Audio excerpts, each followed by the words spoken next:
Łukasz Napora was a co-creator of one of Poland's biggest music festivals, Audio River. He was there from the inception until 2017 and was responsible for marketing, public relations and partly for the programme. Every year was a sellout from 2013 onwards, and the event now gathers 30,000 people over 3 days. Łukasz is currently working as a freelance consultant and helps all kinds of music and brands with getting their message across. His list of clients include jazz pianist Paweł Kaczmarczyk, Warsaw Club Sketch Night, as well as an international PR agency, Grayling. He also gives lectures on public relations at the Academy for Music Managers. Łukasz used to be a music journalist for over 15 years. He was the editor-in-chief of T-Mobile Electronic Beats show on 4Fun TV and was co-responsible for electronicbeats.pl. Prior to that, he had his own show on Polish Radio 4, worked for 3 different TV stations as a host, and had his own column in a music magazine and co-created soundrevolt.com, a bilingual website dedicated to electronic music. Welcome to Poland Daily Culture. I'm John Carter, and on this week we'll be looking into Polish electronic music. I'm joined by my guest today, Mr. Łukasz Napora. Hello. Welcome to the show. Just moving slightly away from the festival and more into what you were doing previously connected with music. So you had a show on Polish Radio 4. Maybe you could tell us a little something about how the relationship between Polish electronic music and the radio stations in Poland.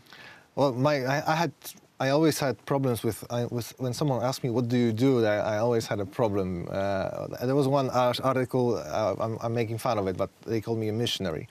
It's a bit strong, isn't it? Yeah, it is. That's what I'm making fun of it, and I'm just saying it as a joke.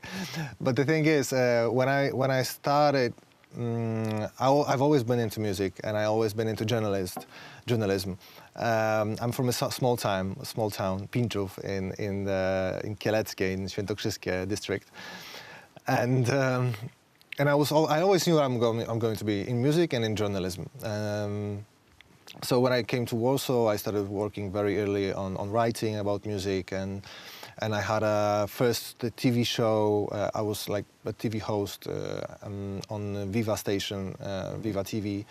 That was probably one of my first jobs, and then other TV stations like 4Fun TV and Rebel TV, and then I also had a website, bilingual website with my brother, which was like an window to the world for the Polish scene, and also promoters, DJs could see what's going on in Poland thanks to the English side of the website.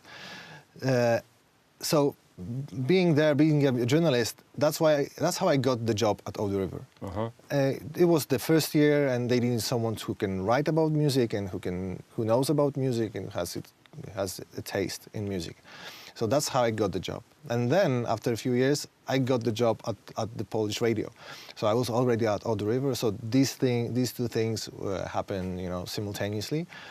So Polish radio was an amazing journey for me. I spent 6 years at Polish Radio 4. Before that, it was Euro and BIS. They had different names. It was basically known for Czwórka. That was the name. At that time, I don't know what year it was, 2009, 10, maybe something like that. Electronic music was already pretty well established, but Czwórka was the main station for electronic music, and the only national station. So we had all kinds of DJs. Me playing my stuff. We had Bert. We had Harper. So people who were in the scene almost from day one, like Bert.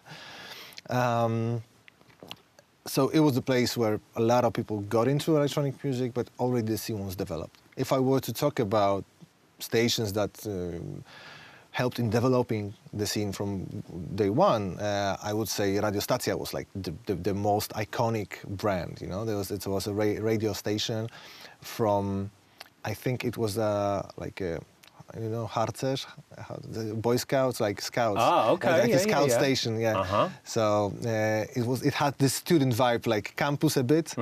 And this is where a lot of DJs were playing electronic music for the first time on Polish radio. There was also like RMF-FM, which is now a very mainstream station, but they had this show that I was listening to when I was still in Pińczów, which was Technikum Mechanizacji Muzyki. I'm not you know Polish, so you should you could get an idea what it means. So Polish radio was very important, but I know Polish radio when it was already established. The stations that broke the ice was Radio Stacja. Right now in Polish Radio 3 there's Michał Margański, who has his shows and plays electronic music to people that don't usually listen to electronic music, which for me is like the crucial thing, because not only playing for the people that already are convinced, but to the new ones. It's great that we're meeting here. So yes, Polish radio is important, and we should say that one of the first, if not the first, inventor of electronic music in Poland was Eugeniusz Rudnik, died like 2 or 3 years ago, and he was working at the experimental studio of Polish radio from 1958. So in that matter, Polish radio was the absolute pioneer of electronic music.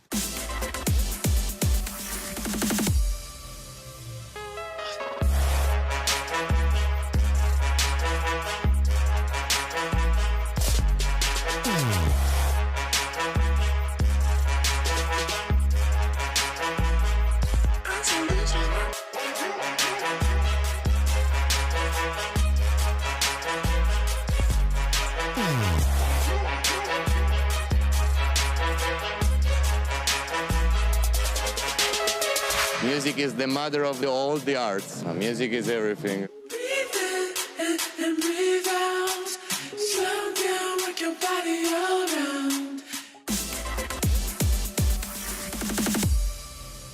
Just sort of moving gears now into, because you were kind of touching on how electronic music emerged in Poland. Now, as far as I'm aware, electronic music, as we know it today, only kind of formed kind of post-communism. So could you tell us maybe who were the pioneers at that time and how it emerged, and kind of paint the picture of kind of the 90s, as it were? I've never been too strong on history, because I went to electronic music and came to electronic music at about 98, and I liked electronic music as it sounded then. I didn't really like the old sounds, because electronic music evolves with technology. Yeah. So the bass lines wasn't as thick as I would like to. And everything sounded a bit thin. But of course I do know who the pioneers were. Jacek Sienkiewicz was probably the first, if not one of the first names that broke outside our country. He had this very unique kind of techno music, very sublime. His recognition label was really respected in the world. There was also a duo or a trio called Tromesa, and they were playing in really big festivals, trance festivals.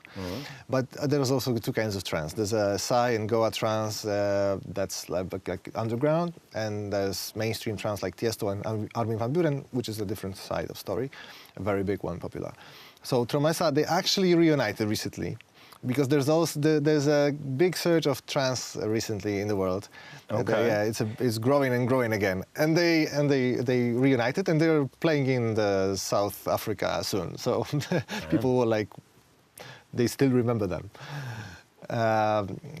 So these were the 2 I remember pretty well. And but what I have to say, there's also Scalpel. Yeah.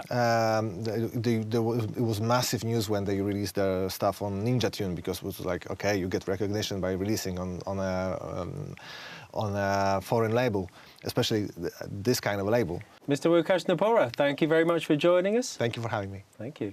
Join us next time on Poland Daily Culture, and we'll be back again same time tomorrow. Goodbye.